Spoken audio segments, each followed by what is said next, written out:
Hello travellers, आपका मेरी YouTube channel itinerary B2B costing में स्वागत है। हमारे इस चैनल का बनाने का मोटिव ये है, जैसे कि आप जानते हैं कि हर सेकंड पर्सन कहीं घूमने के लिए जाना चाहता है और जब वो किसी ट्रैवल कंपनी के पास जाता है पैकेज बुक कराने, तो उसे बहुत हाई प्राइस देखने को मिलता है और पैकेज बुक कराने के बाद उस अमाउंट जैसी सर्विस भी नहीं मिलती। हम आपको इस channel per day wise itinerary, hotel costing और कार कॉस्टिंग सब बताएंगे। आज की हमारी डेस्टिनेशन है मेघालय। जैसे कि आप सब ट्रैवलर जानते हैं कि लोग आजकल मेघालय जाना चाहते हैं घूमने के लिए, एंड इसका best time July to Feb रहता है। तो मैं इसमें आपको फर्स्ट ऑफ ऑल मैं आपको इसमें डिटेल आइटनरी बता देता हूँ, और जितनी लोकल साइट सीन मैं बताऊँगा वो सारी एंड रूट रहेगी। डे 1 आप गुवाहाटी पहुँचते हैं एंड फर्स्ट डे आपका स्टे जो रहता है गुवाहाटी से काजीरंगा रहता है। काजीरंगा में आपका स्टे रहता है। इसकी and route local sightseeing ये रहती है, मॉर्निंग में आपको ट्रिप स्टार्ट करना रहता है।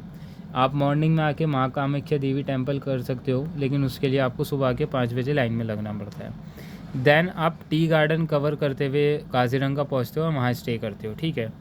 देन डे 2 आप जाते हो काजीरंगा से शिलोंग के लिए। इस दिन आप काजीरंगा जीप सफारी कर दो। इसमें आपको 2 टाइप्स की जीप सफारी देखने को मिलेगी। First normal jeep safari and second elephant safari. Elephant safari आपकी नून में होती है, नॉर्मल जीप सफारी आपकी मॉर्निंग और नून दोनों में होती है। काजीरंगा में आपको एलिफेंट देखने को मिलेगा, टाइगर देखने को मिलेगा, लेकिन टाइगर काफ़ी रेयरली देखने को मिलता है, और राइनो देखने को मिलेगा, प्लस बोफेलो हो गया, वेरियस टाइप के बर्ड्स हो गए, वो आप देखने को मिलते हैं। आप ये सब कर लेते हो, फिर आप जाते हो उमियम लेक के लिए। देन वो आप कवर करते हो। उसके बाद आप जाते हो वार्ड्स लेक के लिए, एंड है लेडी हैदरी पार्क एक है, वो आप जाते हो, वो कवर करते हो, और एक डॉन बॉस्को म्यूज़ियम है, वो आप कवर करते हो।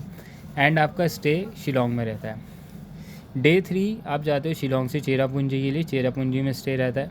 यहाँ आप कवर करते हो elephant falls, 3 tiered waterfall, 7 sisters, Shillong peak, Nohkalikai falls जो कि 11,000 फीट पे, मौसमी केव, अरवान केव, मॉडोक दिम्पिप वैली, ये आप कवर करते हो और आप स्टे करते हो अपना चेरापूंजी में, ठीक है। डे 4 आप डबल डेकर ब्रिज के लिए जाते हो, जिसको हम नोह काली ट्रैक भी कहते हैं, वो आप कवर करते हो। ये 45 किलोमीटर का है अप एंड डाउन, लेकिन इसके आगे रेनबो फॉल्स भी आता है। अगर आप वो करते हो तो 5 किलोमीटर एक्स्ट्रा लगते हैं अप एंड डाउन के, तो ये 50 किलोमीटर का हो जाता है, ठीक है। देन डे 5 आप जाते हो चेरापूंजी से डॉकी के लिए।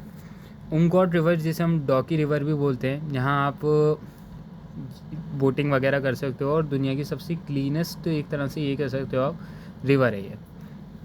यहाँ पे भी एक सिंगल डेकर ब्रिज है, वो आप कर सकते हो, ठीक है, अगर आप ट्रैक करना चाहते हो तो। और एक रिवर आती है यहाँ पे शोंग पदेंग रिवर, वो आप कवर कर सकते हो। एंड मॉलिंग नोंग विलेज है, जो कि दुनिया का और एशिया का सबसे क्लीनेस्ट विलेज है। आपका स्टे डॉकी में रहता है। डे 6 आप डॉकी से शिलोंग जाते हो। शिलोंग पदेंग विलेज यहाँ पे आता है, जैसे रिवर है वैसे ही एक विलेज भी है। यहाँ पे आप एक्सप्लोर वगैरह कर सकते हो, ठीक है। और यहाँ पे इतना बेसिकली घूमने के लिए कुछ नहीं होता है। यहाँ पे एक करांग शूरी वाटरफॉल है, वो आप करना चाहो तो कर सकते हो, और फीफी वैली वाटरफॉल है जो कि फेमस है, वो कर सकते हो। लैथलम वैली है, ये आप कवर कर सकते हो, ठीक है। देन डे 7 आप जाते हो शिलोंग से गुवाहाटी के लिए, और शाम तक आप गुवाहाटी पहुँच जाते हो एयरपोर्ट तक या रेलवे स्टेशन तक। अगर इसकी टैक्सी की बात करें तो मैं आपको अभी सब चीज़ का B2B कॉस्ट बता देता हूँ।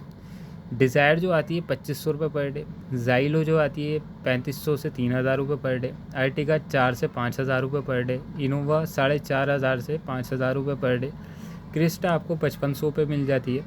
और जहाँ मैं आपको जो रेट बताया इसे आप नेगोशिएट भी कर सकते हो, मतलब आप ऑन अराइवल हो तो टैक्सी वाले और कम रेट कर देते हैं।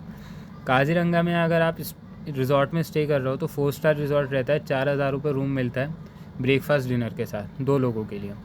मैं जो स्टे बताऊंगा वो 2 लोगों का रहेगा और ब्रेकफास्ट डिनर के साथ रहेगा, ठीक है। एंड शिलोंग में आपको जो स्टे मिलता है 2500 से 3000 के साथ मिलता है। चेरापूंजी में आपको स्टे मिलता है 2500 से 2000। डॉकी में आपको स्टे मिलता है 1000 से 1500, और गुवाहाटी में 2000 रुपये पर डे। गुवाहाटी में तो आप मल्टीपल ऑप्शन से इससे भी कम में मिल सकता है। ये सब स्टे जो मैंने आपको बताया ब्रेकफास्ट डिनर के साथ मिलते हैं। एंड अगर आपको नॉर्मली अगर डिनर नहीं चाहिए, सिर्फ ब्रेकफास्ट पे चाहिए, तो 200 रुपीज़ आप माइनस कर सकते हो, ठीक है। और अगर हम लंच की बात करें गुवाहाटी में, पर्सनली मैं बताऊं तो 50 रुपीज़ से 200 रुपीज़ के बीच में लंच आ जाता है आपका। एंड अगर आप कपल जा रहे हैं तो आपका खर्चा जो है 26,000 रुपये आएगा, जबकि सेम पैकेज ओनली ब्रेकफास्ट के साथ कंपनी 50,000 रुपये के आसपास तक का सेल करती है। एंड सो मैं यही कहूँगा, बीइंग एन ट्रैवल एजेंट, मैं भी ट्रैवल एजेंट हूँ, मैं अपनी कंपनी का नाम तो नहीं बता सकता, लेकिन हाँ मैं यही कहूँगा कि हर travel company at least 40 to 50% margin रखती है, और उसमें भी जब वो होटल वगैरह बुक करती है उसमें से भी पैसे बचाती है। तो मैं यही कहूँगा कि आप लोग खुद प्लान करें। एंड नॉर्मली बनाने का बेसिकली मोटिव ये है कि आपको जो है क्या कहते हैं, मैं चाहता हूँ कि आप लोग खुद से ट्रैवल करें, खुद से एक्सप्लोर करें, क्योंकि ट्रैवल एजेंसीज़ में बहुत तरह के फ्रॉड्स चल रहे हैं। सो ठीक है सर, आपको वीडियो वगैरह पसंद आई तो आप लाइक शेयर सब्सक्राइब करें, ठीक है। आगे भी ऐसी डेस्टिनेशंस की वीडियो आती रहेंगी। Thank you very much.